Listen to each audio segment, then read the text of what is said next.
Greetings, dear friends. Welcome to International Roundtable Crisis. Who can help us?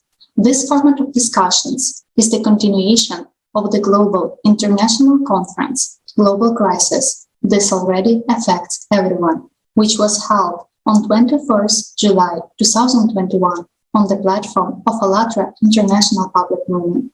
Understanding the urgency of nowadays situation in the world, volunteers from more than 180 countries, together with scientists, researchers, representatives of business, diplomacy, and governments, united to give a comprehensive overview of the global crisis that already affects life of every person in our world, and to raise awareness about the drastic changes that awaits us in the near future.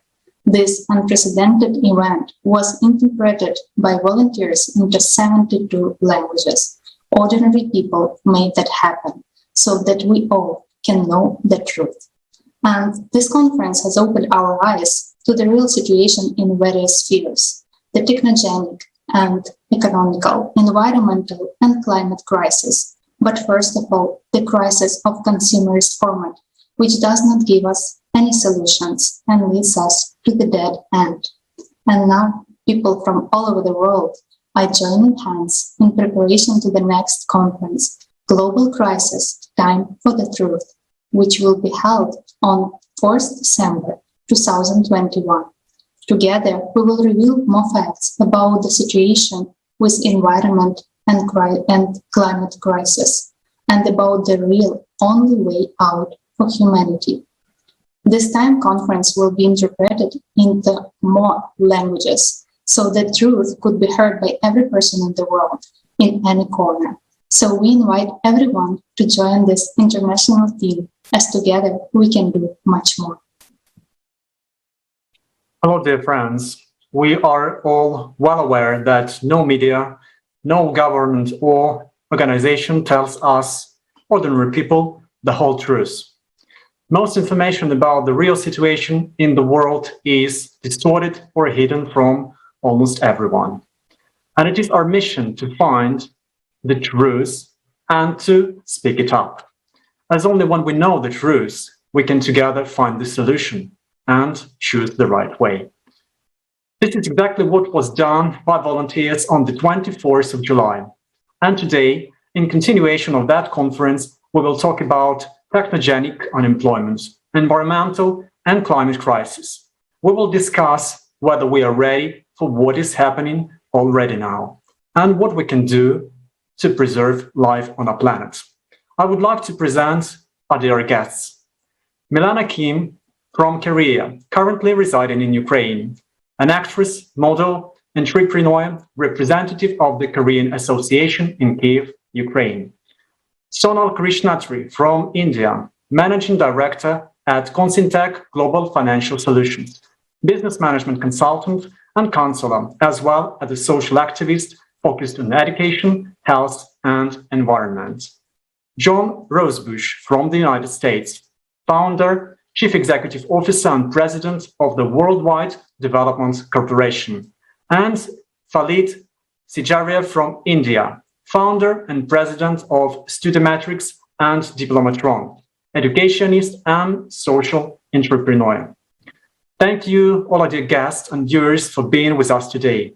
And now, let's watch a short excerpt from the conference, Global Crisis. This already affects everyone.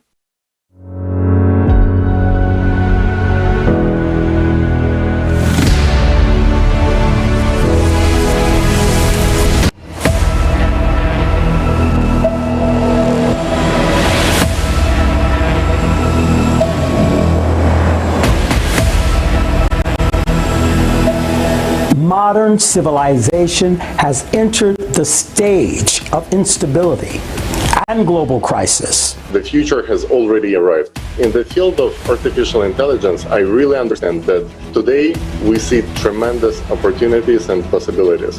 We will have human-level intelligence in terms of problem solving, and that we could have that pretty soon. And in the consumer society we live in today, it will leave us jobless. Hello, you are fired. Every owner of some corporation will create a number of machines, fill it with artificial intelligence, so a human being will simply become out of demand in this chain. Millions of people around the world have already become climate refugees. The events are developing at a shocking speed. The force of cataclysms is growing in progression. Their frequency is increasing every day. What you can see here is in red are the amount of this particular characteristic of the planet, that is left. And we can see that in many cases we have lost more than 60, 50, 60, 70% of this particular ecosystem or species. We're eating our planet. Maybe it's time we realize our responsibility and solve our problems together. Because sudden large-scale natural disasters occur on the planet on a daily basis. And there are fewer and fewer safe places. Soon everyone will be hungry, barefoot, naked. Because of consumerism, we are the generation that will see it through. Either we can stand up to it, or it will end with us. 180 countries on the platform of ALLATRA International Public Movement. It is broadcast live on thousands of YouTube and other streaming channels.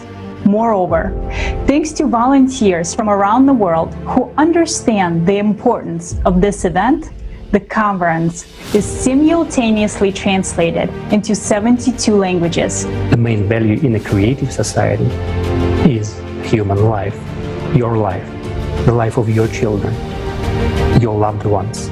Only together can we find solutions. And we all want peace and happiness.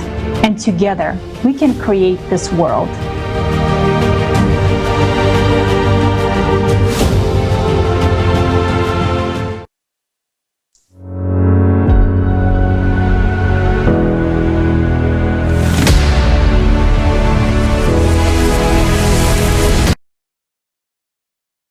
So now we have watched just some of the eye-opening facts which were revealed during the conference about the reality of the consumer format of society we live in.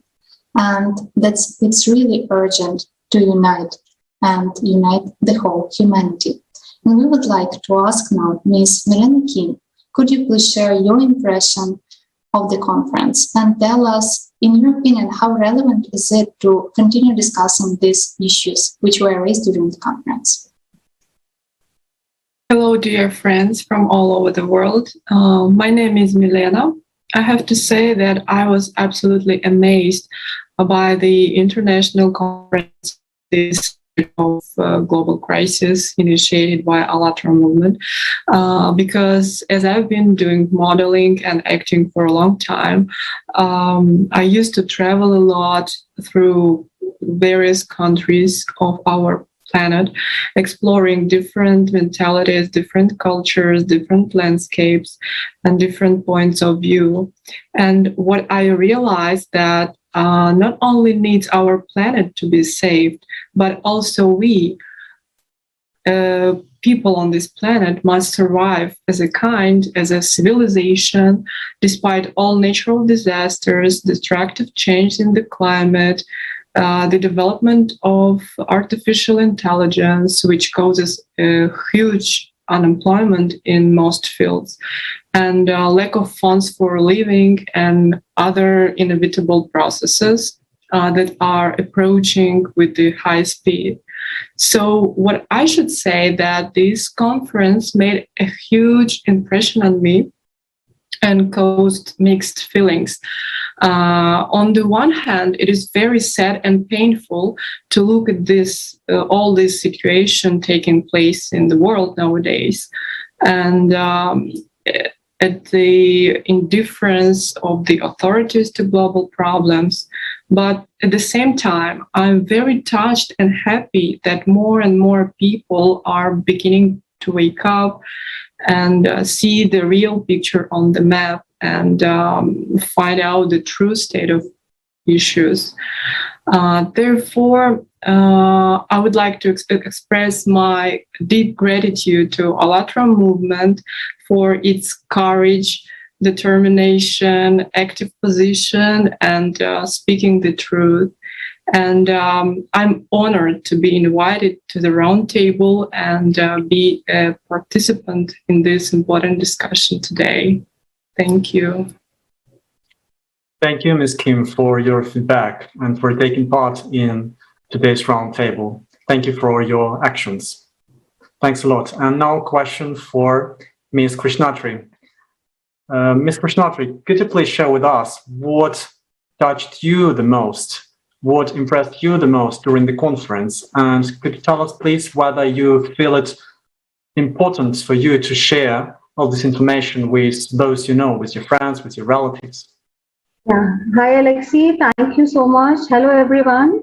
And it's an honor and privilege to speak my mind and my impression from Global Crisis Conference, which is need of the hour. This discussion is very much required. My impressions are we need to put forward all the laymen's, all the common man's, what they go through, what the points they have reflected or come out from the global crisis conference is need to talk about.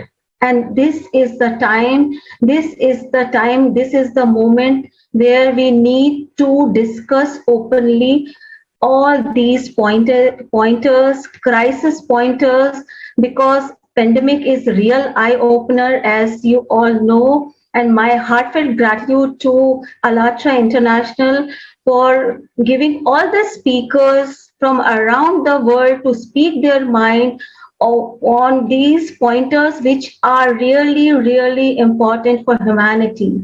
Thank you so much. Thank you, Alexi. And I look forward to share my point of views, and I look forward to share these views and these points with my esteemed speakers. This is really an honor and privilege to be a part of such a gracious roundtable discussion, which is much required. Thank you, ALLATRA International, and this is my privilege and honor to be a part of such a great team. So I'm looking forward for a great discussion with meaningful result. Thank you so much. Thanks a lot. Thank you. Thank you so much, Mrs. Sono. And that's really important that we all people talking about this, we're raising these questions, we're creating the demand for truth and to understand what is happening in our world. And now I would like to ask this question to Fagit Sijaria. Could you please share your impression of the conference and how important you find the issues which were raised there, and what the most touched you in this event? First of all, thanks a lot to ALLATRA TV and for giving me this opportunity. Am I audible? Can you guys please confirm before I move ahead? Yeah. Sure. So the conference that took place, in essence, was very enlightening about the points it touched. So the global system that we look around, the global world order, that's primarily based around the Western mindset and the worldview, which is quite consumerist. And post the Cold War, we have seen that that mindset has become more and more consumerist in a manner, just to prove a point that is better than the socialist order that was pronounced with the USSR. And me as a student of political science and international geopolitics see that the global world order has been moving in that direction. And there's a major need of course correction. When we talk about consumerism, it has affected major areas of various important fields, whether it be health, whether it be education, whether it be research and sciences. And when we read the books that and the curriculum that is being taught to our students, we see that more and more students are being grown in that direction, nurtured in that direction, that their ideas become much more consumerist in a manner that kind of fills the loop. So it's like a loop. You feed the students more consumerism, and then they work in a more consumerist society, and they're not able to recognize that there's an alternative. This conference per se talks about that alternative. This conference puts into perspective various areas, the dimensions of the current world order that are failing us continuously, whether it's about the UN, we saw what is happening in Afghanistan, and it's all the, say, the consumerist tendencies, the advantages, disadvantages, the profits, loss that are being calculated by various countries. And in front of us, it is how thousands and lakhs and millions of young boys and girls are just losing on their future. And that's something that I found pretty interesting in the conference, that it touched the right points instead of focusing on the micro changes that other conferences generally do. It looked on a macro picture, the entire world system, and focused on a kind of a course correction that is pretty necessary in my worldview. And that is why I feel that the conference was very interesting and interested. Thank you. Thank you, Mr. Sijaria. Thank you for your valuable feedback. And yeah, definitely a lot of us can lose our lives if we don't make the right choice right now, because we don't have any more time to do this later. And Mr. Rosebush, can you hear me now?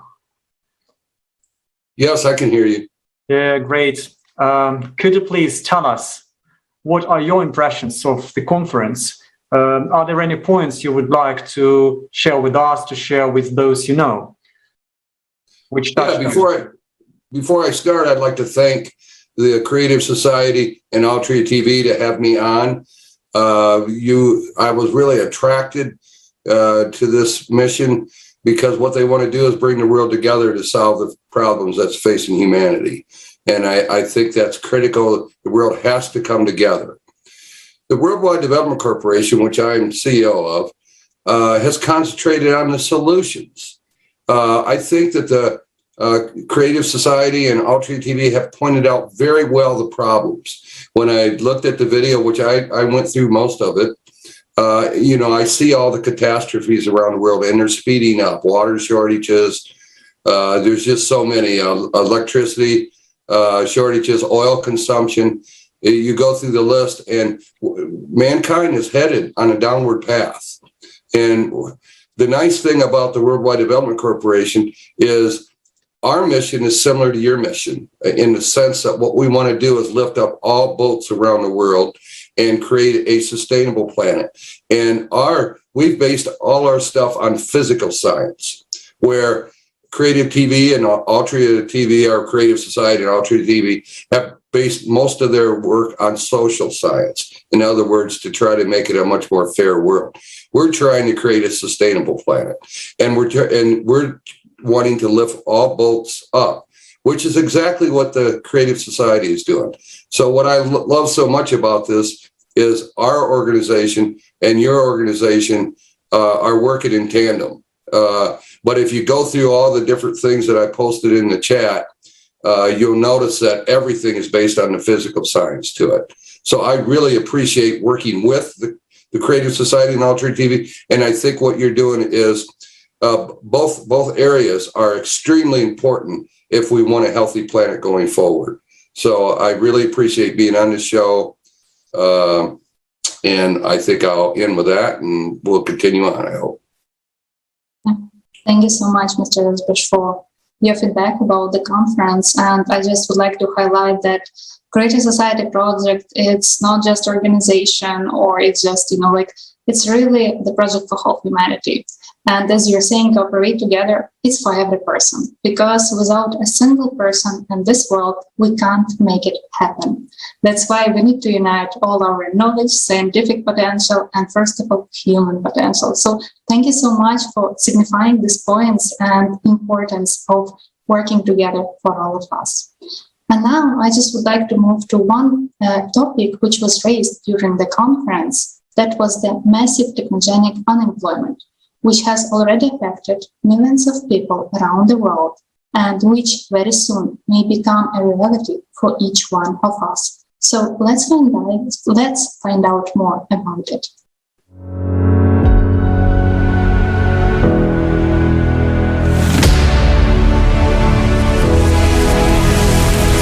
Are you sure that taking away your job in the consumer format of society will create a new one for you? They promise to teach us new professions, but which ones? If artificial intelligence learns faster, and in the consumer format, everything is decided by profit and availability, the layoffs of people due to the application of artificial intelligence is already happening. The following are just a few illustrative examples from various countries.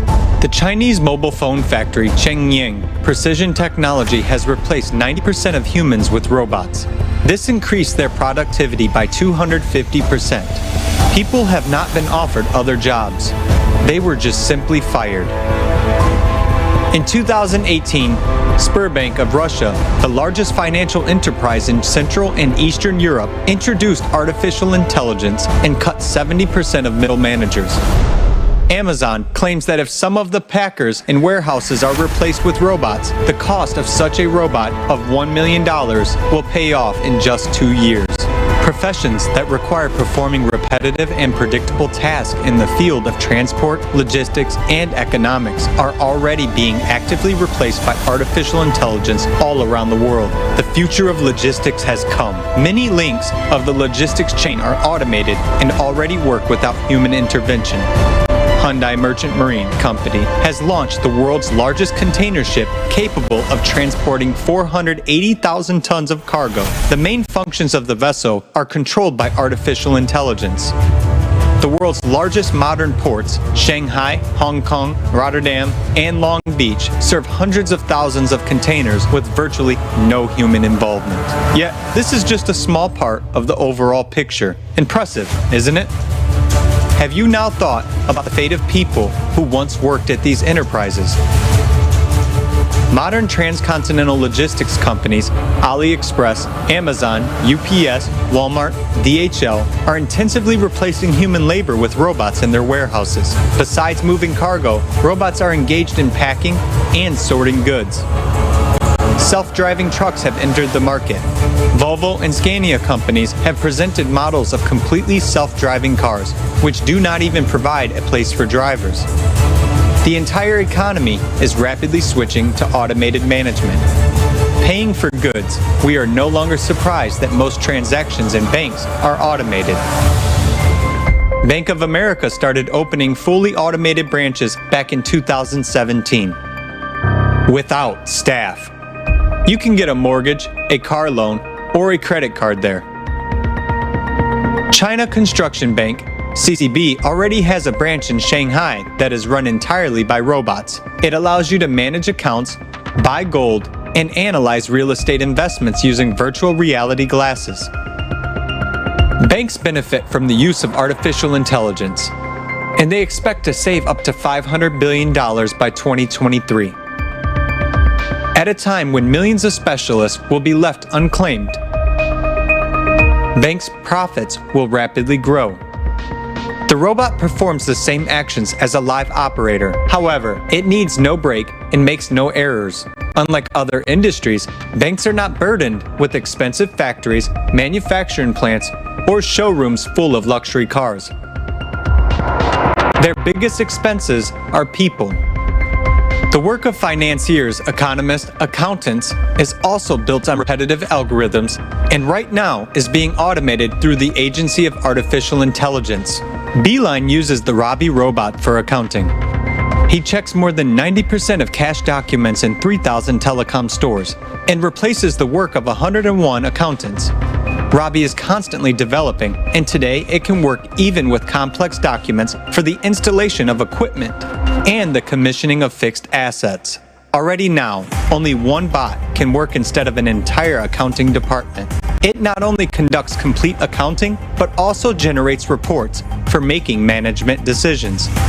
In their report, the representatives of Oxford University, Carl Frey and Michael Osborne, predict job cuts for accountants and auditors up to 94%. With the automation of financial processes, related professions, tax inspectors, controllers, auditors, will also disappear. And the profession of a stock trader, which was considered very prestigious and profitable 20 years ago, has now been replaced by artificial intelligence by 40%. Robots are able to determine trends, analyze quotes simultaneously on several exchanges, and make a mathematical forecast straight away. Humans can't do that, so they are inferior to machines. Such an investment giant as Goldman Sachs, having as many as 600 traders in the 2000s to this date, keeps only 2, having replaced the rest with artificial intelligence. Are you looking for a job? You will be evaluated by a heartless program. Do you hope this is a distant future? But it's already happening. Recruitment programs from Pymetrics, HireVue, Korn Ferry, and others can already analyze resumes by themselves, search for and call applicants, conduct online interviews, and screen out candidates. The number of vacancies processed by them is estimated in millions. They are being used by hundreds of companies: McDonald's, Kraft Heinz, JP Morgan Bank, PwC Consulting Company, Unilever, and Hilton. Artificial intelligence is intensively replacing human professions, and this is already the reality of today's consumer format of the society we live in. From the perspective of business, it is profitable. But what about the perspective of people?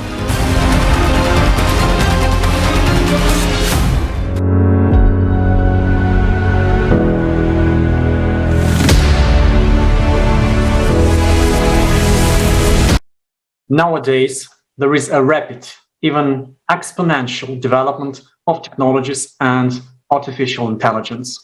On the one hand, these could definitely open great perspectives for humanity. But in the current consumer format of society, artificial intelligence is already rapidly replacing human labor in various areas, and very soon it will replace more than 90% of professions, as it was voiced at the conference. Ms. Krishnatri, could you please share with us your opinion about threats of mass unemployment and its impact on the global economy and on the life of every person if the consumer format is preserved? Thank you, Alexei, for this beautiful question. My point of view is like, first we need to understand the consumerist approach, right? Nothing is free, nothing is complimentary. We have to pay a price, right? There is, for common people, if you do nothing, you will get nothing. For everything, you need some sort of money, some sort of thing to buy a thing. For every need, like general, I am talking about household, like washing machine, like TV, like everything, we have to pay. These are the luxuries, but for like basic needs, like food and shelter, like health facilities or healthcare, everything we need to buy. Nothing is free. You know, for me, concern is like how long this is a circle. This is a circle. This is a deadly, lethal circle. A snake eating itself. You know, in the name of automation, development, or process improvement, we are automating things. For some extent, this is good, but for humanity, can you imagine if everything is automated, where we go? As I said, we need to pay a price, we need job, we need some source of income, right? For a common man or any one around the globe or around the planet, we need something to buy or to sustain in this consumerist society. Right, so we need to think. We need some people, few people, like to come forward and make this creative society happen and take things in their hand and think about humanity as a whole, irrespective of any country, irrespective of their place or where they are staying, where they belong to, which path they are following. We need to think about humanity and the impact on a common people. Can you imagine if I am not having a job, my husband is not having a job, how can I provide food, education or basic health care for my child. How? Because nothing is complementary. We need to fix resources as well as few necessary facilities for complementary. Like we need to think for human race as a whole.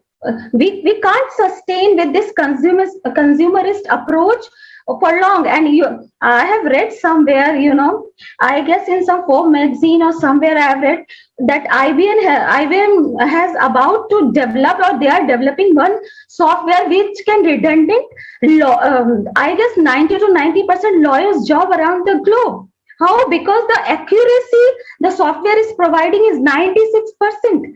And what we as a human we are giving is at 80%. So can you imagine the scene when 90 to 99% lawyers will become jobless, and pandemic is real eye-opener for each one of us. How people lost their job, how families suffer. Why? Because the approach was consumerist. We have to pay for everything to sustain in this society. If this is justified, I just want to know, we human, planet has lot of resources, like, right, which are free, like oxygen, we can breathe, water we can use, but why is this a development? We are not able to use basic facilities for free, for complement, like health facilities. We have seen in pandemic, people, those who are rich, they afforded best hospitals and they survived in many countries, and people, those who are not with that strong financial background, they suffered, they lost their near and dear ones, and it hurts. Now this is the time to think humanity as a whole, other than country, city, or any race wise, where we are heading, and this is the circle.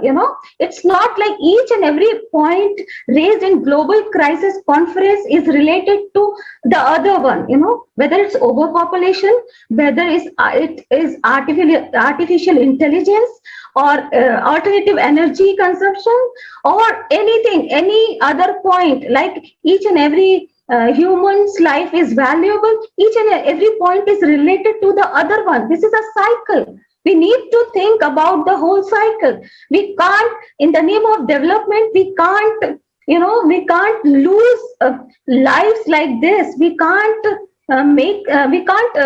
sit silently and see humanity suffer. At least I'm really thankful to Creative Society for this wonderful platform. At least we common people, or we from each and every country around, irrelevant where we belong to, we come up and speak up our mind, so we can connect with each other, that we have a same mindset down the line. We share same feeling as a human. The impact of unemployment is really deadly. It is devastating. If we are not having job with this consumerist setup, how we will survive? Can you imagine? If I need a glass of water, I have to pay. If I don't have job, how can I pay? And how can I drink water? Because nothing is free, right? So we need to think, this is not development. For an extent, this is a development, I agree, but later, can you see the bigger picture? And during pandemic, have you seen the pandemic hit businesses, jobs, how people lost their lives and they are like shattered? The people who were on top positions, they are doing nothing, sitting frustrated. And for unemployment, with unemployment, it comes, lot of things, Alexi. It's not one, family behind, mental health, physical health, financial health, and our prodigies' future, like our kids' future. How can I provide good education? Because education, I have to pay. If I have money, then I can send him anywhere, If I don't have money, so my child doesn't have right to take education, or he doesn't have right to be educated. Is that justified? So we need to understand this. We need to put full stop on this consumeristic approach. We need to think if few facilities we need to provide on the basic level to everyone. Each and everyone on this planet Earth deserve few things. Like this unequal distribution in the name of development is not justified. If you'll automate everything and you make people unemployment, is that justified? If I'm unemployed, or if I don't have job, can I able to attend this roundtable conference without internet, because internet is also paid, Alexi? Small things, each and everything is like we have to buy, nothing for free. Few basic things like shelter, food, medical facilities, they need to be distributed, or they need, at least for a common people, it should be irrelevant in which country, from which city, where they belong to. It need to be like they need these complementary facilities should be there for each and every resident of this planet Earth. This is my views on how, in the name of development, in the name of that we are reaching somewhere, our planet is like fully automated. Where will go? Who will use? We made machine for our help, or machine will work for human, or human will work for machine. My concern is this: in future, who will do what? We made machines to our help. We don't made machine that in future I'll work for machine, or I'll lose my job.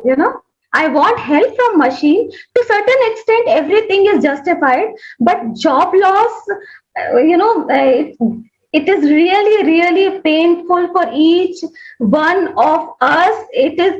This is the much needed time for open discussion for this topic and other topics which have come across during global crisis. There is a need. There is really a need to talk about that, and people should come up and share their views and start doing something. And I'm really thankful to Alatra International and Creative Society. They are thinking that way to save humanity. We have to think about oneness. Because if I am jobless in the name of development, do I deserve this as a human being, Alexi? Do I deserve this? I also deserve, being a resident of planet Earth, I also deserve to have a healthy and safe life for me and my family. So we need to think about something as a humanity as a whole. We can't, in the name of development or in process improvisation, or in the name of developing or automating each and everything which we are doing in daily life, is really the future is really, we are in the brink of the collapse of socio-economical scene. And somehow we have seen this thing during pandemic also. And these are my views, and this is my heartfelt views as a resident of planet Earth. What I feel as a mother, as a wife, or as a human being, which I need. These things I need to survive on planet Earth. I don't, in any kind of economy like capitalist or consumerist, it is good. Initially, it is good. It is good for the people who are having lot of money in abundance. But what about the people? What about the underprivileged people? Those who are not having, so they don't deserve. They are also human. Certain facilities they deserve. By birth, we deserve certain things which are my requirement as a human being. Those things, those facilities, or those things should be free. These are my point of views. And I read somewhere, I don't know, I read one article that long in 1964, two laureates, Nobel laureates, they have seen the future, and they have put forward a report that in coming 50 years, for US, they have put forward that US will be in the verge of collapse of the socio-economical format. But what I think that it is not for US. They have seen that time the wider picture. It is for whole world now. we are sailing in the same boat. You know, it's not like I am here in India or somewhere in some other country. The bottom line, the problems beneath the carpet are same, being as a human being. So for me, this is the right time. This is the right time. We need to wake up. This pandemic is a wake up call. We need to wake up and think about human race, that human race, not only my people of my country, not only for people I know, my friends and family, but for human race, whole human race, that oneness, that be just like it is like if I need certain things, certain facilities as a human being, I should understand the other person on the other side of the globe need the same thing. So this oneness, this idea of creative society is really, really required. And what I feel all the points which have come across or which reflected during Global Crisis Conference are interrelated to one another. Whether it's unemployment, overpopulation, automation, each and everything is like interrelated. So now we need to think very seriously. You know, Ms. Sanal, that's really true that all the points and all the topics which were really voiced in the conference, they're interrelated. And when we start talking, it's really, we see that only one question of unemployment, but it touches all spheres of our life and it touches life of every person. Thank you so much for giving your impression on that topic and your feedback, because it's really important to understand the relationships of all the spheres in our life. Thank you so much. And now I'd like just to ask the next question to Farid Sijaria. Could you please share with us that nowadays when we talk about situation in the world, there are also international organizations such as the United Nations who declare that they help people, that they act for good of society, fight global warming, and so on. There are various reports being written, summits being held, but as we see, the situation in the world is not getting any better. So when we watch the information which was voiced at the conference, Global Crisis, we understand that situation is critical. And could you please share your opinion as humanity, realizing the seriousness of the situation? Can we rely on any organization or anyone else? Will they save the people's life at the most critical situation? Sorry, apologies. Actually, there was a slight network issue at my end, so I got disconnected, but I'm back here. Yeah, so can you just repeat the last line of the question? I couldn't hear it. Yes, could you please share your opinion? Understanding the seriousness of situation in the world, can we people rely on some organizations and wait that someone will save our life in most critical situation? Yeah, sure. So my particular view is if we need to look the entire case very systematically. We saw in that video that the clear profit loss analysis was that we are saving huge bucks of money, say $500 million, $500 billion in comparison for the jobs that are being lost. Now, the point that needs to be taken care of and looked very closely is that it's who is earning the money and who is losing the job. The entire amount of money that is being earned is basically by the companies, by say Jeff Bezos of Amazon or the owners of Google or the owners of different companies. Whereas the ones who are losing the job are the poor people, are the common man who do not own any say in the power structures of the world. Now, when we talk about depending on any particular organization to take care of the interests of the society, we need to understand the power dynamics at work here. Who pays, who donates to make these organizations work? It's in the end these very people who are earning, and these people who basically pay to keep these organizations running are the ones who have a say in the agenda that is being set. And in that entire and at the same time illogical for us to depend on these very organizations that are being nurtured by these nexus of the consumerist elements, or say the organizations, the companies are benefiting from the consumerist mind to basically protect the rights of the people. And in that sense, we see how the agenda is being set at all the global organizations, whether it's the United Nations or the World Trade Organization or the World Economic Forum, we see conferences taking place not about the harms of artificial intelligence, rather about how to do better research or how to more innovative research and how to advance AI, how to cut more jobs through AI. And that's how the global agenda is being set in the consumerism. It's not the organizations who are talking about jobs being lost. It is the global networks of people who are concerned. It is small groups like Alatra TV, which are talking about these issues which are concerning the general people. And it's not the global organizations that are seen as the protectors of the rights of us all that are talking about these issues. And in that sense, I feel it would be very, very unfair for us to say. Second, when we talk about not just that, like if you look at the World Economic Forum, they host every year these economic forums and all, where the top businessmen and entrepreneurs from across the world come. Whether we look at magazine like Forbes and all, whom are they catering to? They're catering to the same audience, which are basically cutting jobs, which are basically looking for their own profits. Each buck that they can earn by cutting a job, they would do that and they won't think twice.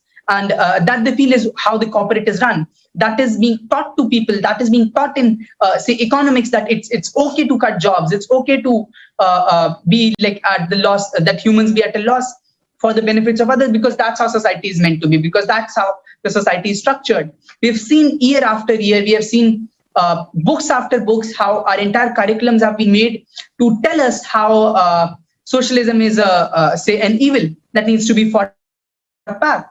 And in that essence, I feel that the entire structure needs to be looked at. Now, again, if we, again, since I'm a student of geopolitics, I'll just take this very pertinent example that is in front of our eyes, that is Afghanistan. And when you look at it, what is the reason why the United States suddenly withdrew? Because they didn't see any other profit that is coming out of it. Why they invested? Because they saw profit by defeating the Soviets in the 1980s. And why they withdrew now is because they didn't feel any profit now. Why they interfered in 2001 was because they felt that there was loss that was happening to them because of the regime over there. Nothing, absolutely nothing, and absolutely no decision of theirs or any other country has been determined by the profit and loss and the well-being of the people. And this tendency needs to be fought back. And for that, we need to realize that these organizations on which we all are currently depending and thinking that they are the know-all and do-all and the ones who would protect us are not the ones who are going to do it. We, the people, need to come together on our own. We, the people, need to recognize the strength that we hold among ourselves, and in that essence, make collectives such as I see Alatra TV has been doing some wonderful work, and I've been associated to it for past few times, that these kind of the works, this awareness that is being set, how the young generation, when it would become policymakers, realize that the real strength of the human society lies in humans itself, and not in automation. You're cutting jobs, obviously. You're earning money. You are basically saving a lot of bucks, but for whom? The point is that, is it for that one individual who's on the top of the supply chain, who's on the top of the pyramid, who has the most income in the world? Whom are you saving the money for? Whom are you saving the 500 millions who already has billions and billions of dollars? Who is basically just keeping them? Where would all that money go? Where there are hundreds and millions and billions of people who sleep hungry every day. Well, there are others who have billions in their bank accounts. We need to introspect over the structures that we are living in nowadays. That's what I believe. And in that essence, we cannot depend on any particular organization, because organizations, again, are made up of humans. They are funded by humans who basically would obviously have funds. And how are funds generated? They're generated in a consumerist mindset. And in that entire ecosystem, I don't feel that any organization can be trusted about to look after our interests. Rather, what the interests they would be looking after are the ones of those who are funding them, the ones who actually have the money, the ones who are paying the bills. And who would they be? The ones who are benefiting from the consumerist system. And that's my opinion on all of the entire circumstance and the question that was being raised. Thanks a lot. And apologies for getting disconnected in between. That's fine. That's fine. Thank you, Mr. Sijaria, for your answer. for your beautiful answer, I have to admit. I agree that only we people are those who can change the real situation in the world. We cannot rely on any organizations because we just simply do not see any results of their activity, any real results which can be tangible for us, for common people. Also, I'm happy to say that today, Alatra International Public Movement of people of goodwill, just common people, ordinary people worldwide, it is more global than any of global organizations nowadays, because it unites so many people worldwide. And the point for understanding is that you can imagine conferences of Alatra International Public Movement are translated to many more languages than any summit, any international meeting, any event of global organizations.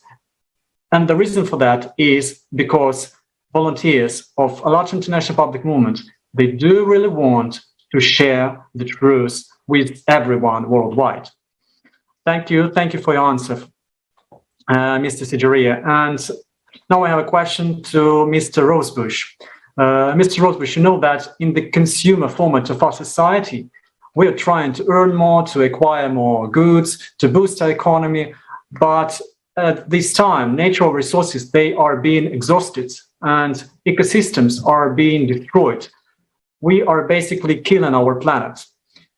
In your opinion, how close today are we to the point of no return? And what do you think? Can our planet stand anymore?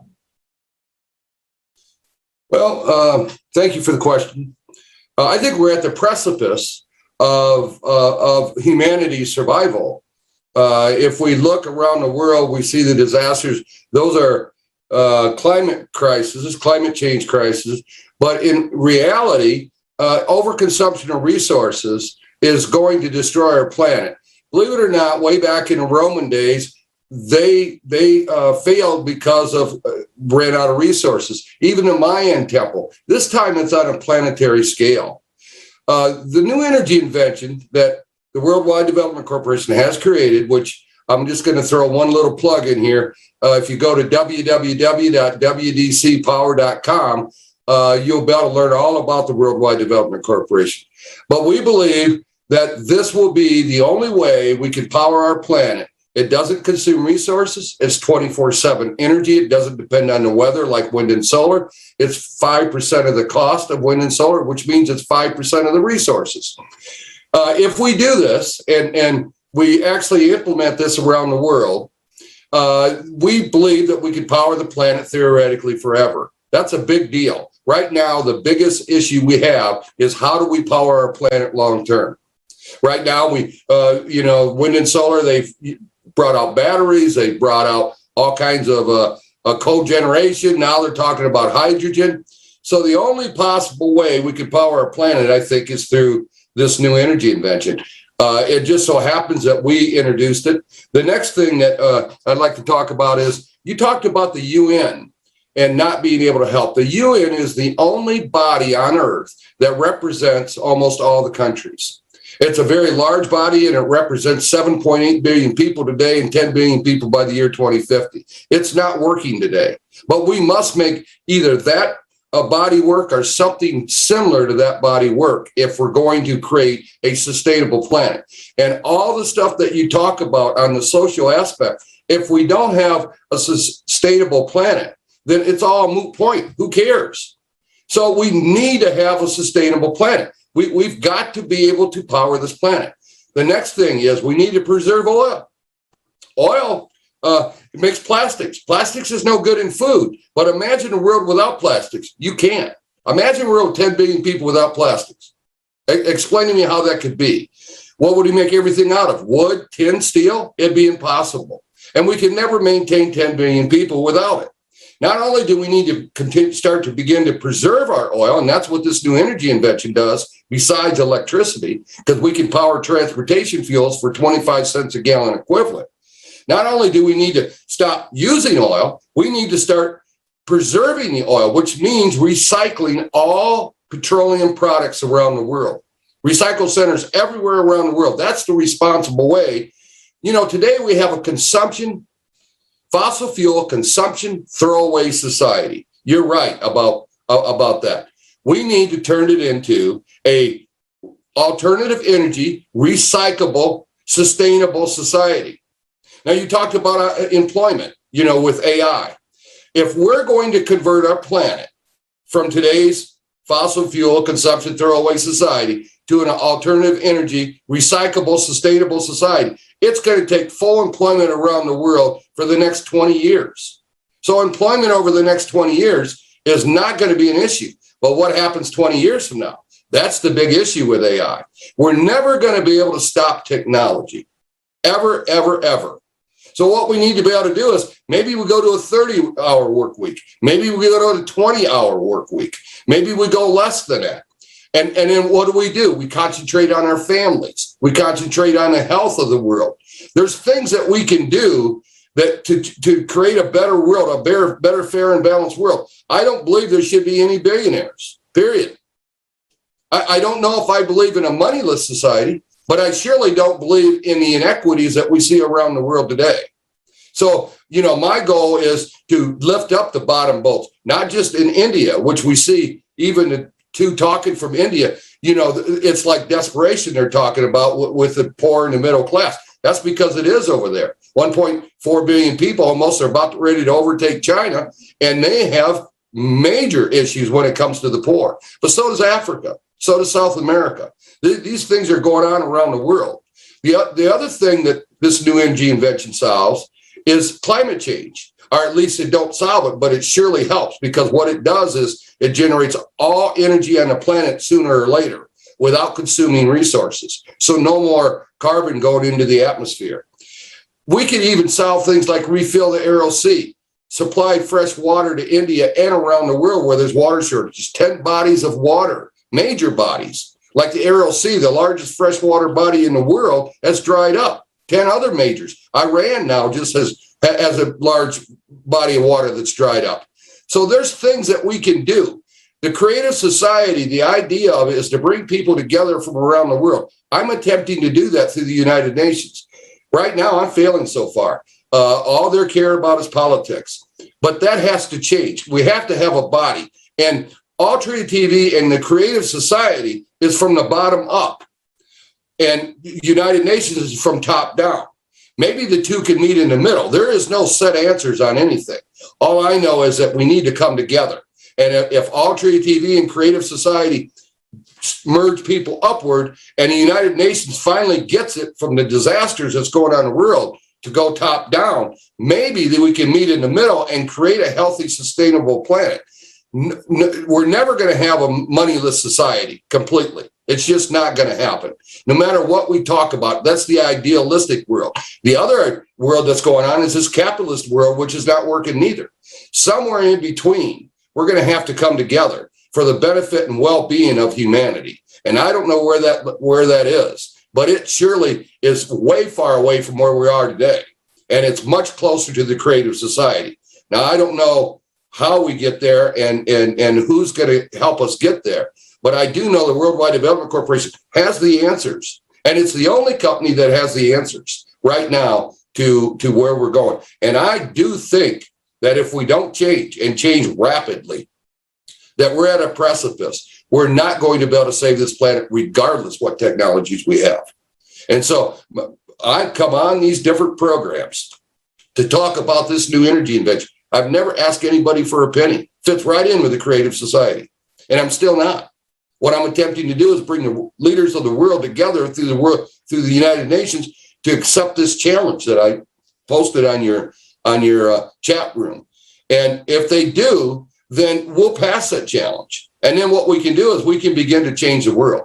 And hopefully the Creative Society, Altria TV, the Worldwide Development Corporation, and even crazy enough, the United Nations, because there is some people that do think like I do, that the world has completely gone chaos and that the monetary systems are broken around the world. The United States is 30-some trillion in debt. Europe's the same way. China's broke. And so money, there's no such thing as budgets. They just talk about them. We've blown all the budgets around the world. Money is becoming monopoly money. And so we need to set our priorities, not based on what the budgets are today, because that's insane, but based on the well-being of humanity. And I love the idea of what Creative Society and Altria TV is doing. We're all trying to get to the same place, which is what? A healthy world where our children and everybody else on the planet has hope. And I always like to say, this new energy invention makes anything possible anywhere on the planet. And I do thank you for your time, and I'll continue listening to the other panelists. And thank you for, again, very, very much for having me on. Thank you so much, Mr. Rosevich. Thank you for sharing your views and really picking up points, like while listening, understanding that whatever sphere we're taking, again, if we're having technology, but we are not changing the way our society is structured now, it's again not gonna work. So that's, as you said, it's need to start bottom to top from every person, because we all are standing on the verge of global drastic change. And if every person will not participate in it, that no one knows where we will head on. So thank you so much for sharing it, and thank you for your will to unite. Thank you so much. And I would like to say, as you already mentioned, yes, we have the alarming situation with technogenic, economic, and environmental crisis. But in the conference as well, it was revealed that the much bigger problem is in front of us, and we can't deal with it, and that's the climate crisis. Can I input one more thing? Yeah, please. I very much enjoy being on this panel with all these young people from around the world. I think what you're doing is just tremendous, and it's so wonderful that young people are involved in this around the world, and I very much appreciate everything that they have to say. Thank you so much. So I just would like to say that information which was revealed on the conference, we understand that there is a much bigger problem, and that's the climate crisis. So now let's find out more about that.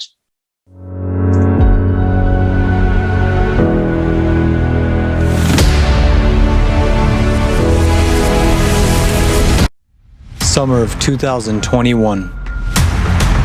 Fires, floods, hurricanes, and abnormal heat waves. What is happening to the planet? You are used to hearing that global warming on the planet is due to human activity. The truth is, the problem is much more global than that, and it is rapidly gaining momentum, and there is nothing we can do to control it. The reasons for what is happening are within the planet, which has entered a period of global cataclysms.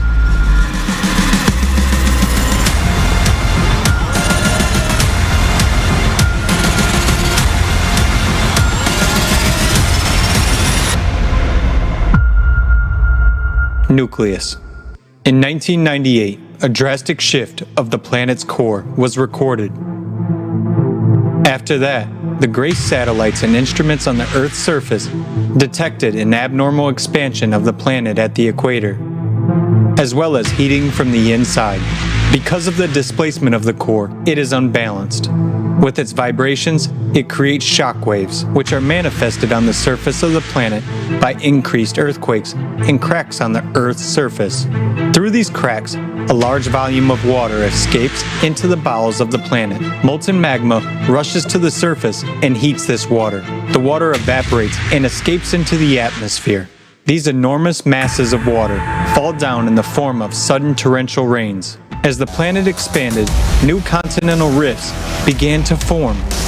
The number of volcanic eruptions increased. Significant tsunamis, including catastrophic ones, tornadoes, tropical storms, and hurricanes became more frequent. Floods and wildfires have become part of the daily news. Since 2015, the situation has become even worse. And today, the deformation of the planet continues to escalate enormously.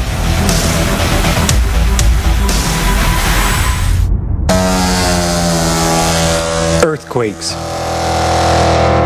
Earthquakes with magnitudes greater than 8.5 have increased dramatically over the past 20 years. Since 2003, synchronization of seismic noise began, which means that the Earth is preparing for a mega earthquake. According to scientists, it will occur in the Japanese archipelago and will have a magnitude of more than 10, which is 32 times stronger than the 2011 Tohoku earthquake of magnitude 9. Entire countries could disappear from the face of the Earth at any moment. Volcanoes. Since the beginning of the 20th century, the number of powerful volcanic eruptions has doubled as a result of growing internal energy of the planet. There has also been a steady increase in the strength of eruptions and the amount of ash and lava that has been released. Today, about 600 million people live near active volcanoes, capable of destroying entire cities at any moment. And every day, the probability of these events is only increasing. Glaciers. Greenland and Antarctic glaciers are losing 3 times more mass than 30 years ago. We are told that global warming is the cause. We are not told that the glaciers are melting from the bottom up because of the intense release of heat from the Earth's interior. For example, Antarctica is only melting on the west side, where there is a huge magma chamber. Greenland's glaciers are shrinking for a similar reason. Obviously, man has no influence on what is happening. World ocean. In 2019, the temperature of the world's oceans rose 0.075 degrees Celsius above average. This may not seem much, but in fact, the numbers are catastrophic. The energy for such heating is equivalent to the explosion of 3.5 billion atomic bombs dropped on Hiroshima. And this energy came from the very bowels of the Earth. Melting of the sea ice and expansion of the warming water has caused the sea level to rise by almost 15 centimeters in the last 30 years. And this is just the beginning.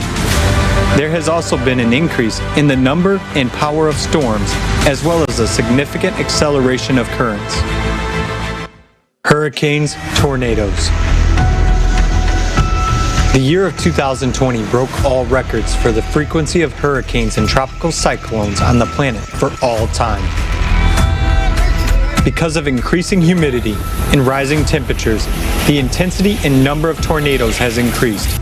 They have become more frequent, where they used to be rare.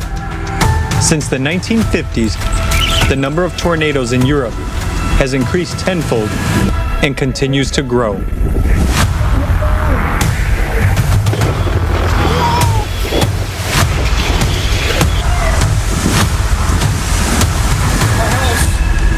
It's freaking destroyed, Josie! Temperature anomalies and records.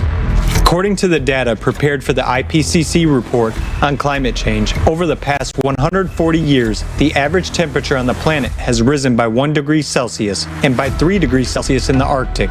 And we can already see the catastrophic consequences right outside the window. The period since 2000 has accounted for 19 of the 20 hottest years on the planet in the history of meteorological observations.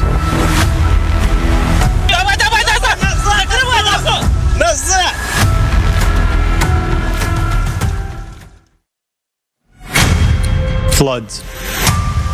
Floods are one of the most common natural disasters that are also growing in strength.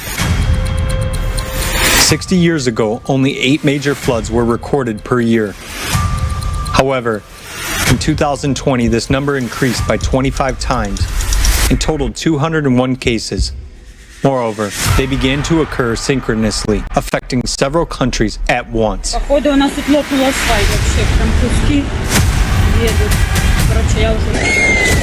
According to the National Oceanic and Atmospheric Administration, NOAA, the number of floods in the U.S. has increased by approximately 100% over the past 30 years. Between 1998 and 2017, floods affected more than 2 billion people worldwide. There's so many people dead.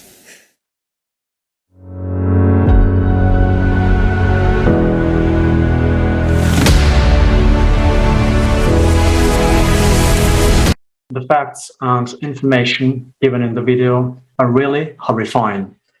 But even seeing such shots of real disasters that are happening today, we often do not realize that this is already a reality for millions of people, millions of families around the world, and tomorrow it will affect us too. Ms. Kim, bearing in mind all those threatening growing climate catastrophes, what's your view of a common future in case we preserve the existing consumerist format? To be honest, I've always thought that all cataclysms and natural disasters are caused only by our human intervention in the form of greenhouse gas and methane emissions. But after the conference, I learned that industry and human intervention cannot disrupt the atmosphere in such a global way, and cause global warming and such destructions as floods, fires, volcanic eruptions, mud flows and earthquakes, hail and lightning, tornadoes and storms. What was absolutely new for me personally is that to know that what affects the growth of these cataclysms and anomalies in the climate is the shift of the core inside our planet, which leads to the deformation of its shape and as a consequence, the disruption of natural processes in the bowels of the earth. So because of this deformation in various parts of our planet, we can see huge cracks and faults in the earth, more frequent eruptions. Water in the oceans goes down in the bowels, and magma erupted to the surface, causes intense evaporation and uplift into the atmosphere. So the increase in air temperature leads to the increase of number of storms, lightning and rains through all corners on the planet, which speaks about their synchronicity. I also want to know that the melting of glaciers doesn't occur from above, as we used to think, and how the governments of our countries and the United Nations are lying to us, but from below, due to the shift of the core and the deformation of the planet.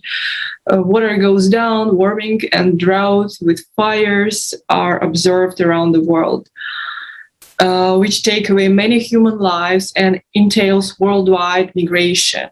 So, in other words, what we should know from now on is that the global warming is not being explained by industrial and technological influence only, but it's the whole long-term process starting from the core shift in the bowels of the planet and through all the changes in climate and atmosphere. It will lead to the lack of harvest, poverty, migration, fighting for survival and crimes, losing our homes, jobs, lives, and the complete destruction of our planet as a final outcome.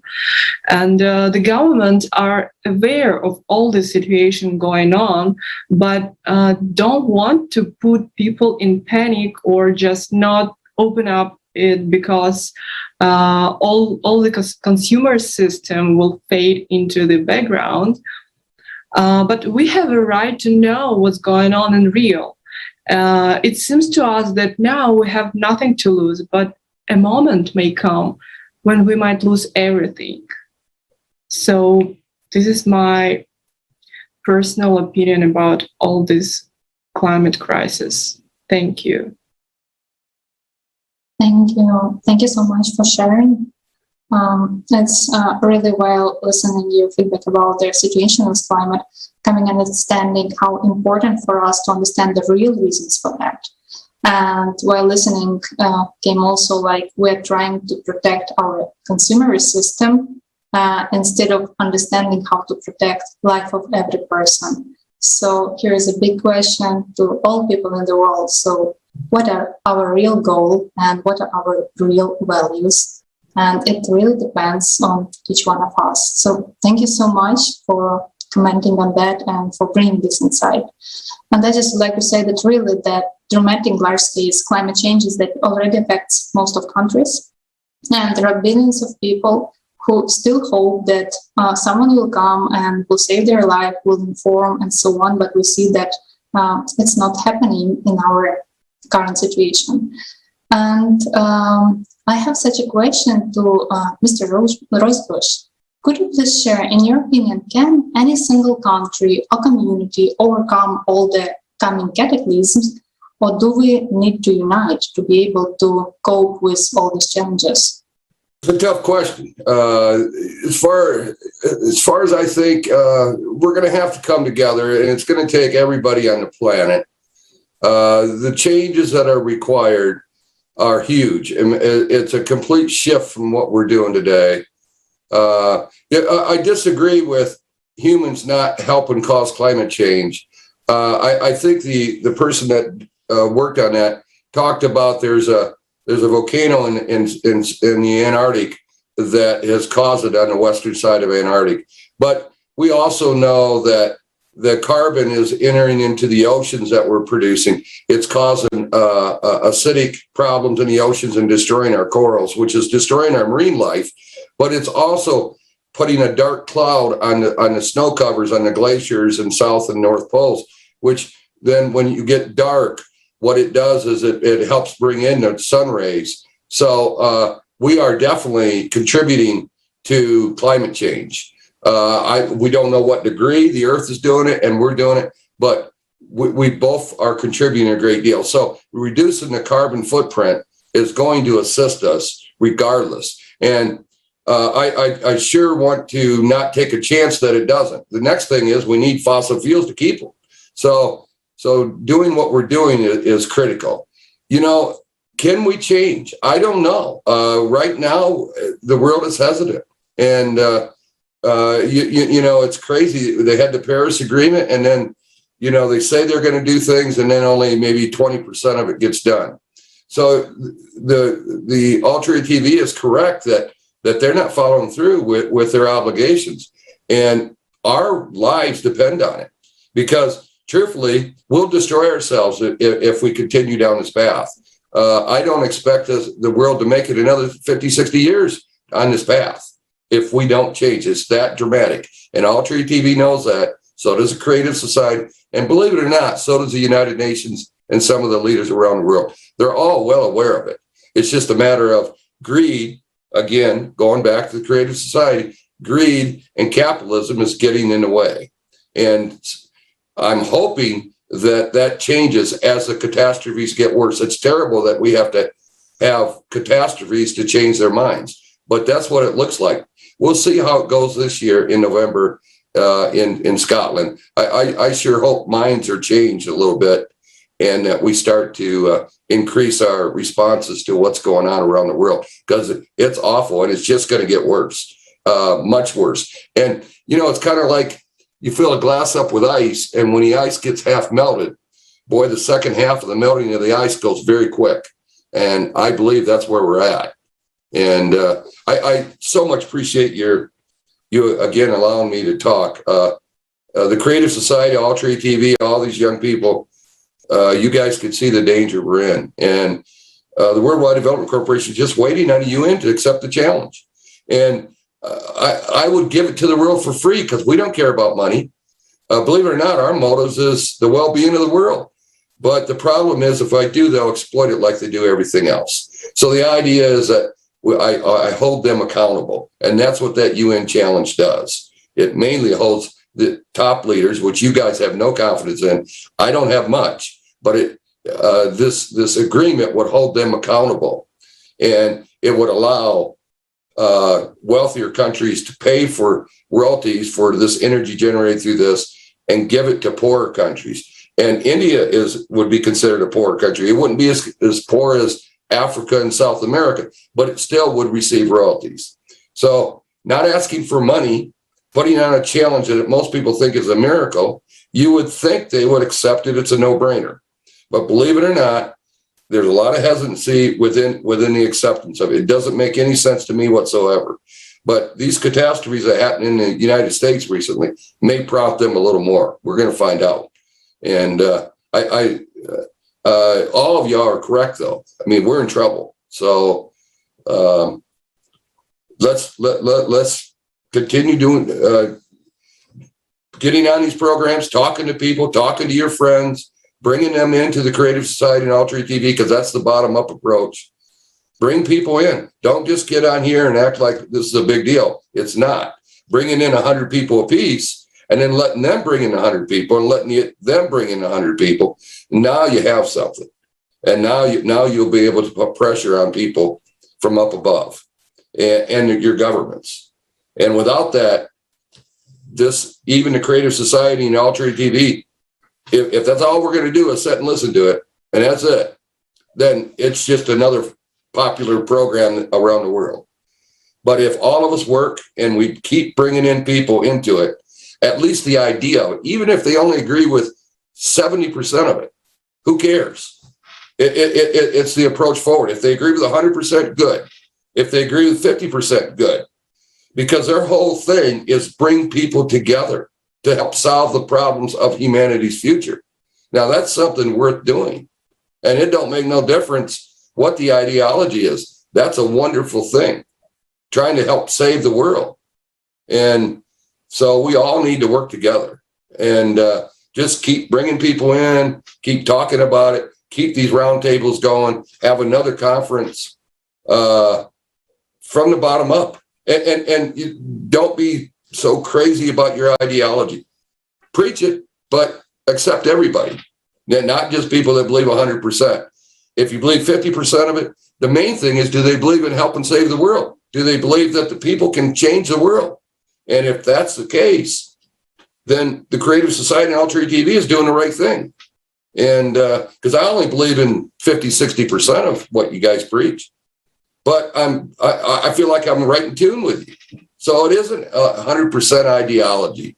It's care about people, care about your kids, care about the future, bring people together to make a movement. And that movement is exactly what you guys preach, maybe not exactly how, but it's a healthy world, a world where our kids and grandkids have a future and everybody has hope, and we come together and care about every individual on the planet.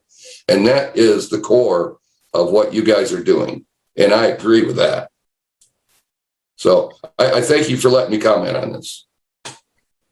Thank you, Mr. Rosebush, for your sincere words. Thanks a lot. Thank you for what you do. Thank you for developing technologies which we may require quite soon. And thank you so much for your social work and your social position. Please let me remind to everyone that Creative Society project, this is a project of volunteers worldwide. And this project is open to everyone, to every person of goodwill. And the idea of this project is to unite everyone around the globe. Without any single person, any solution won't work. We need everyone to be united. Mr. Rosebush, you mentioned that we require a shift. Yeah, and it becomes obvious to everyone nowadays that the shift is required. But a lot of people still do not understand of what kind this shift should be. We're lucky that millions of people worldwide now understand that this shift should be the shift from the consumerist format of our society, where we do not value people at all, to creative format of society, where human life is the highest value. Life of every single human is the highest value for the whole society and for each of us. So, well, one thing you can do, and you can change your platform, is to create mock debates among experts. And I love these young people that came here, but they're not experts with the physical side to it. And then you need to create mock debates with social experts around the world, and broadcast them in a way where there really is debate. Because right now you put experts on, or you put people talking about things, but you don't have mock debates. And what I mean by that is, just like the technologies, have mock debates with really experts. So you have to go out and get the experts to come on and let them debate on air in front of people so people can make up their own minds. The same thing with social. So I would not only create the roundtable, I would then create another platform, because you need to keep this going, for mock debates. Because right now, I put out an offer to mock debate people like James Hansen, the most famous climate expert in the world, in front of a large audience, and they are not accepting it. I don't know what they're afraid of, but I'm willing to debate any expert in the world. So you need to do that, and if I'm included, good. If I'm not, that's okay too. But what you need to do is put some people out there where excites people. And people have an understanding. These guys say they want an understanding of it. Well, that's the only way you're going to get that, is to have truly mock debates and put people on the spot and have them talk about things. Have them talk about intermittent energy, what the problems is with it. Have both sides and talk about the reality of how much energy intermittent energy produces and the problems it causes around the world versus a dam. And then talk about coal, talk about all the different energy sources that we have today, and debate them and talk about them. And the same holds true for the social science. What is a moneyless society? You could say you want that, but what does that mean? And how do we pay people because they are reward people because they work hard, and don't reward people because they don't work hard? Do we need a baseline income and then advanced income? Well, that goes back to income. How do we buy goods? Everybody just can't go to the store and get everything. It wouldn't work. So how do we exchange goods? This goes back to caveman days. How do we do things that are equitable, that are fair? Does everybody have the same amount of money on a baseline? So that way people can go to the grocery store. I know that collecting money and keeping track of it causes more consumerism, but we talk about the employment problems. So that would help with the employment problems. I'm not saying good or bad. I'm just, these things need to be debated out in public if you're going to promote the creative society. And should we start to pay people through the government? But that becomes socialism. So how do we do these things? All these things would have to be worked out anyway. Wouldn't it be nice for the people to get to hear these things on All Tree TV and the Creative Society, and actually know that, oh, we got a problem here, this is a solution, we got a problem here? That would be so helpful, and it would bring people together. I think that people are not joining right now. If they actually got to hear all the different things, if they agree or disagree, and All Tree TV shouldn't be afraid of that. Should not be afraid of that. It should embrace it. If you want to change the world in reality, not just talk about it, that you should be embracing these things, and especially that. And I think your other people that put together these roundtables would be excited about that, and your technicians and everybody else. And we do embrace these things. Thank you so much for the suggestion. It is very, very valuable. And at this point, I'm happy to say that we do hold such roundtables for specific areas of human life. We do hold conferences. We have different various projects in physics, in climate, in psychology, and many other areas. So just this program, this roundtable is based on the conference which was held on the 24th of July. But there are so many other discussions which can be found on YouTube channels, on Facebook, on thousands of media platforms worldwide, and on AllatраUnites.com website. what I suggest to those people who are watching us right now, but they do not know the scope of what's going on, and they do not know what a large international public movement and the Creative Society project is all about, please visit allatraunites.com website, where it is clearly explained, and then we can continue our discussions. You can join a lot of directions which we currently have, and we can have many, many more. The more people we have, the more we'll be able to do. So the only thing, just be active, just join the movement of people of goodwill. And that's it. So thanks a lot, Mr. Rosbush. We will definitely do, and you are very welcome to join any of our discussions, because these are our discussions. And when I say our, I mean yours as well. So that's it. I will do more research on it, and I will join some of your groups and hopefully contribute something. So thank you. And now we have a question to Mr. Sigeria. Mr. Sigeria, can you hear us now? Are you here with us? Yes, I can hear you. Oh, great. Mr. Sigeria, we see that all people in the world need to unite to overcome challenges, any challenges we have, local or global challenges. We need to unite. Only united we are able to overcome them. In your opinion, what are important conditions for the unification of all people, literally all people worldwide? How can we reach it in the shortest period of time? So first of all, when I would like to acknowledge the fact, as Mr. Rosebush also said, that I'm really glad to be on this panel, specifically with great experts who, not experts, and like basically those who have a lot of experience in their respective fields and who have been enlightening us all throughout the conference. I indeed am pretty young to speak on all those issues. My age is just 18. But anyway, I'll try to things that I have. So what I feel when we talk about uniting people, one very important aspect about uniting people is to have a common goal, a common identity. When we look at how our nations have been built, how modern nation states came into being, it is on the basis of a common identity, common link.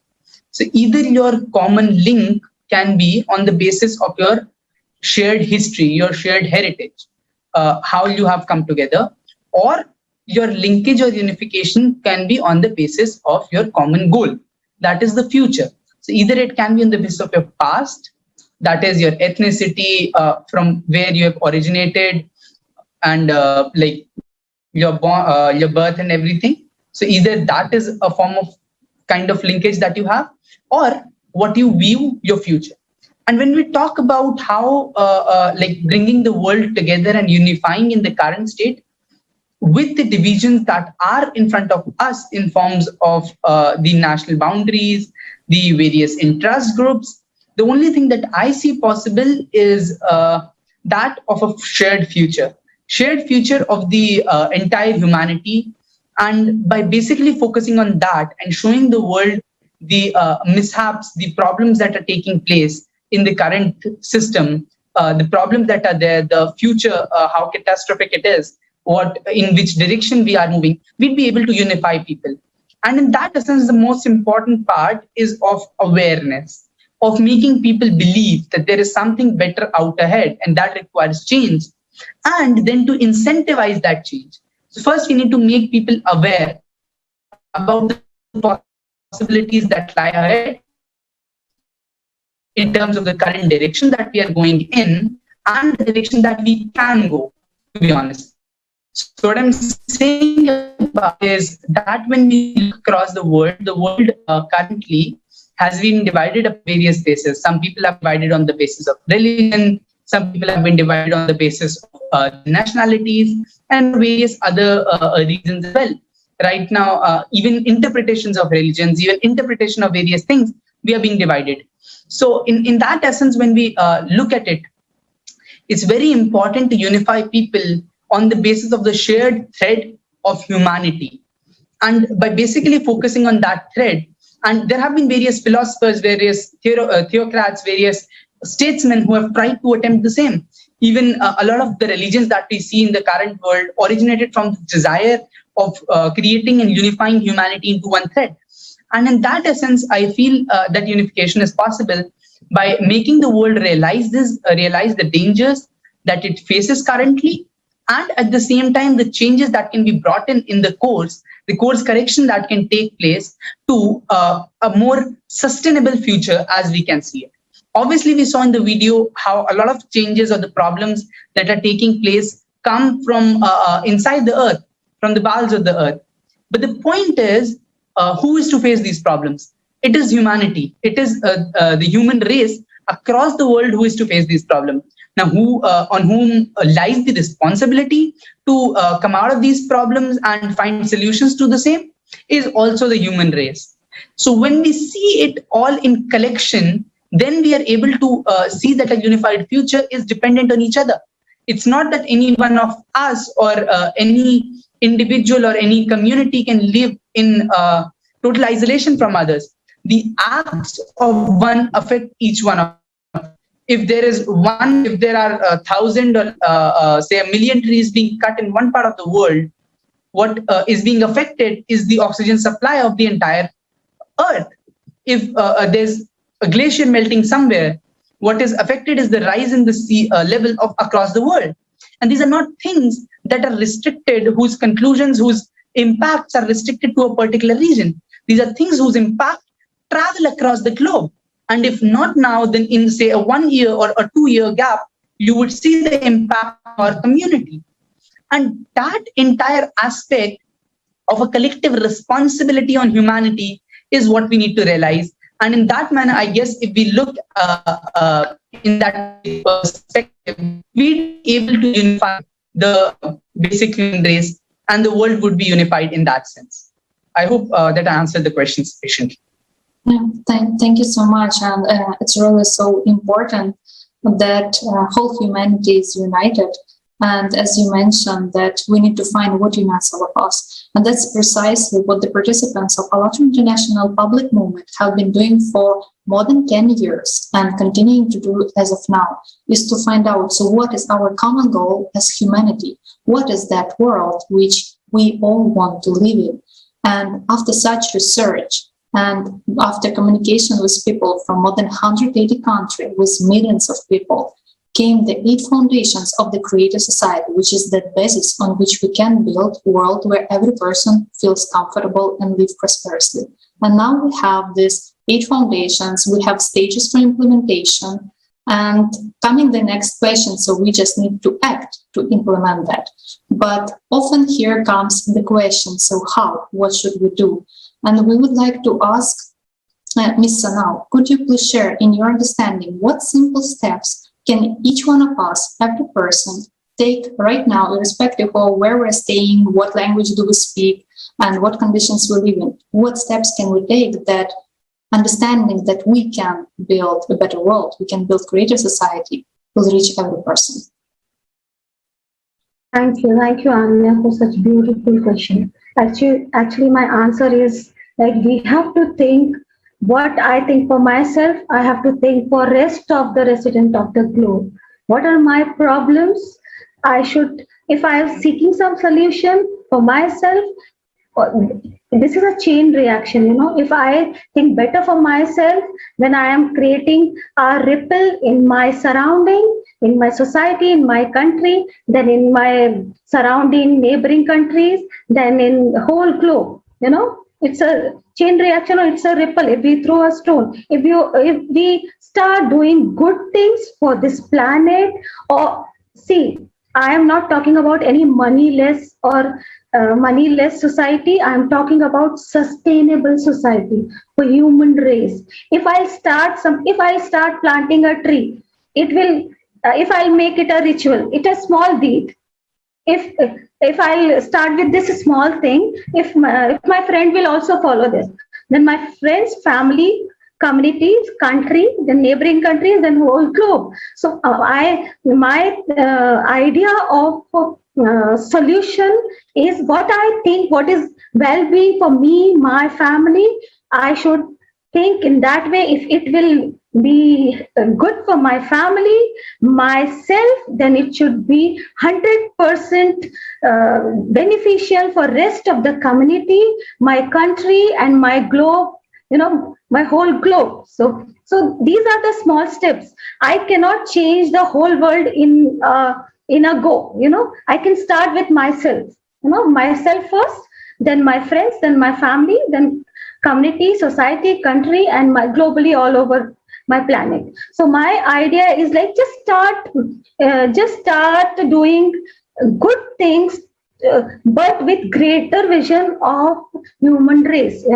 If you are thinking something to start, it's like it's not be confined to myself, my family, or me, my country. It should be like I should think about oneness or about fellow humans around the globe.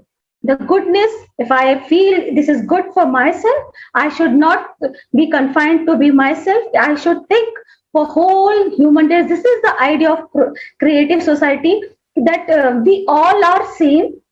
Our problems are same. We are suffering on same levels. Somewhere beneath the carpet, the problems are same. It's not about India. It's not about any particular country. It's about human. It's about our race, because we are same. We breathe. We all need oxygen, right? We all need oxygen. We all need water. It's not like if I am sitting this part of the globe, I don't need water, I need something else. No, I also need water, you also need water, wherever you are on this planet Earth. So our necessities are same. So if we think about solution, it should be think globally. It should be like we should start, if we'll take one step, start wherever you are. Just unite people. What creative society? This is the idea of creative society. If like-minded people come forward and start doing things for humanity, just to the betterment of the humanity and to the better world, So just wherever you are, just start doing things with keeping wider picture of betterment of world in your mind, and start with yourself first. Then think about your society, country, and the globe. Just start with yourself. Everything starts from within, So just start whatever the measures you are taking, whatever you are thinking in your mind. Just first think about yourself and see the impact on whole humanity. It's not like maybe I'll start something good or something bad in after few years down the line, it will affect humanity. Who knows? Who has started this? Who thought this development and this automation and this so-called development will affect humanity in such a way? But we are suffering. We have started suffering. We are seeing the impact. Whether it's usage of plastic, whether it's overpopulation, whether it's automation, everything has impact, or because if it will done in exaggeration, if it is exaggerated, it is not at all beneficial for humanity. We need to put to that full stop and start solutions wherever you are. Just unite like-minded people, as Rosebush sir said, we should start sharing our thoughts, the debates, and I am all grateful and thankful to Allah International. They are coming forward globally. People are coming forward from every nook and corner, and I have listened their thought here on Alatra TV, and I can relate to them. If they are thinking something better, I am safe, that I am at peace that somebody somewhere is thinking for me, because they have started something good. Because they have started something good, keeping that picture in mind that they are doing for whole humanity. It's not for me, my country, my society. It's for like oneness, the one human race we belong to each and every resident on this planet Earth. So thank you so much. This is my idea for solution. If whatever you are starting, just start wherever you are with good things, but keep that wider picture in your mind, that we are human. We need a sustainable planet. Where we take this development to some other planet, or where we need to sustain in this planet only. So we need that sustainable society and that sustainable system. So for solutions, just talk to people around you, come forward, and just start wherever you are. If it is good for you, and if it is good for you, your family, I'm sure it is 100% good for your friends, family, community, and country. Just keep it in your mind. If you are doing something, whether it is going to affect our human race in a positive way or negative way in 5 years, 10 years, 20 years, 25 years down the line. So please, wherever you are, just start with, just think what solution you are taking. Just discuss with like-minded people and start for this planet, for our human race, because this is now necessity. This is necessity to think above the strata where we belong to, the culture we belong to, the language we belong to. And I think this is the idea of creative society, and I am very big fan of this, because I am a human. I am looking safe and sustainable society for my kid, my family, and my friends. Thank you so much, Alakshmi, for this wonderful question, which I thoroughly want to share with each and everyone around the globe. Just think about some positive, happy, good changes for planet, for human race, which can benefit each one of us. So thank you so much, Alexi. Thanks a lot. Thank you, Ms. Krishnatri. I agree that the recipe for the global change is quite simple. We should just act personally. Every of us should act, and these actions, they are pretty simple. In order for us to take these simple actions, he or she needs to be informed and know about such possibility to make the global change together. Informing is the first and fundamental stage for global unification and for building the creative society. I have a question to Ms. Kim. Could you please tell us, in your opinion, what steps can everyone take today so that all people on our planet know about such a unique chance to finally build a society where everyone lives happily and where life of every human is the highest value for the whole society? Thanks for the question. I have a lot of friends and relatives in different countries, and when I recently heard from them the breaking news about horrific fires in Greece, Turkey, unexpected storm and floods in New York City, Belgium, and Germany, the increase of volcanic eruption in Japan, I get so heartbroken and frustrated by knowing that they were in high risk and were about to lose their lives, or homes at least. It made me feel helpless, but once I found out about creative society and its 8 fundamentals for planet and humans, for humans' sake, I gained faith and hope that we can save our civilizations as humanity by informing each other about the reality of global threat, uniting our efforts and sharing our professional skills, directing the high technological progress and scientific discoveries towards preserving and preventing disasters to our humanity and all living beings.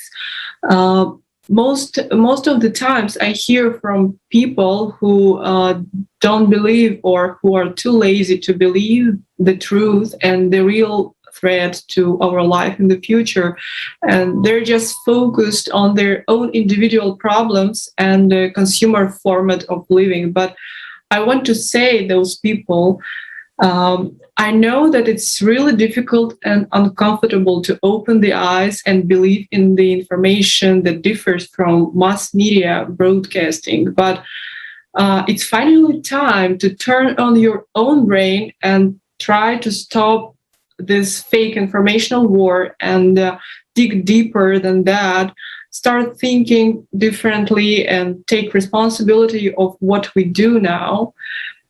We came here not only to buy things, have a family or money for living, but also to save all that and prolong our and our next generation's lives and try to protect them from the end of this planet. So let's not waste time and start being active in this direction. And let's change our mindset against the climate change, because together we can. Thank you. Thank you so much, Ms. Kim. It's really that it's so important in nowadays with all these problems which people face around the world, that they know that we really have a way out and we really can build a better world. And I'm really grateful to all our speakers today. Thank you so much for your participation, for your contribution, for sharing experience, views, and ideas, and for being an active participant in the Creative Society project, because this is something which we do all together. And many thanks to our viewers. Thank you for being with us today. And we would like to remind you that today's roundtable is held in continuation of the conference Global Crisis. This already affects everyone. If you have not watched it yet, we suggest you to do so, as your future, our future, future of our children, depends on choice of everyone. And as we see, there is no more time to wait for someone or rely on someone. And as we see from today's discussion, that organization structures, it's just the way we used to solve things in our world, but they are no more able to cope with these challenges which we're facing. So it's really time for us as humanity to understand what are real values for us and how we can really unite and build a better world. And we people, we live on this planet. We are responsible for it. No one but us can make this change. While to make global change, we need global unification. And we all want to live good life. We all want to have a bright future for our children. And now we can just join hands and build such world which we can feel proud of. Thank you so much.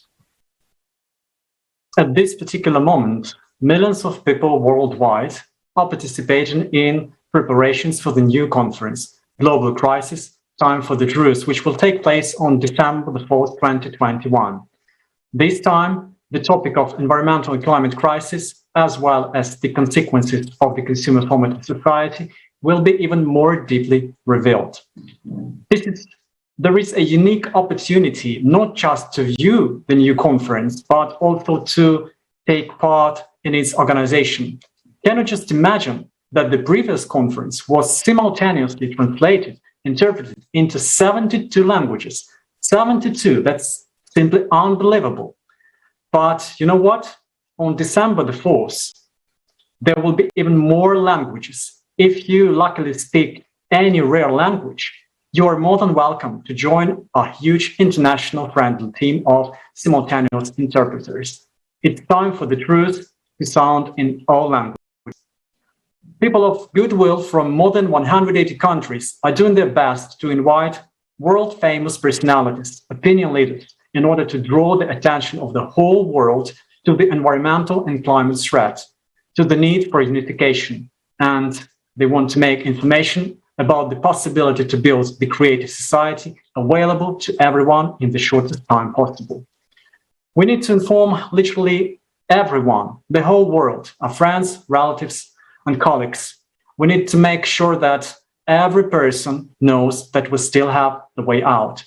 Thus, everyone's actions are now highly important.